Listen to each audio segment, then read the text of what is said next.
Bila dia masuk kubur, badan dia hancur dan Allah murka pada dia. Jadi, bila Allah ambil sesuatu daripada kita, contoh Allah ambil kesihatan. Sihat tu mahal. Tapi ada yang lebih mahal daripada kesihatan yang Allah nak bagi.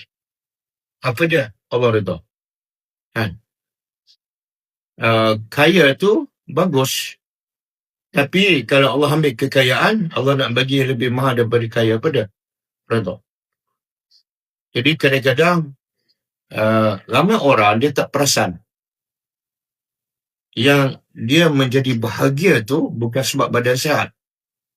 Dia menjadi bahagia sebab Allah redha pada dia.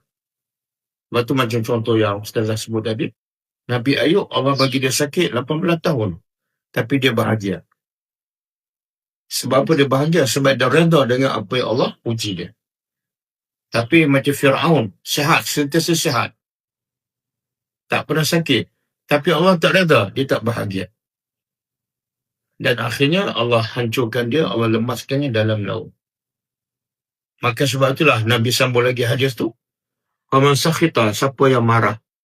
Siapa yang tak setuju dengan ujian Allah. Siapa yang merajuk ke apa ke, maka baginya kemurkaan Allah. Allah murka pada dia. Dahlah hilang sihat, dahlah sakit, dapat musibah lagi besar daripada sakit apa dah? Murka Allah.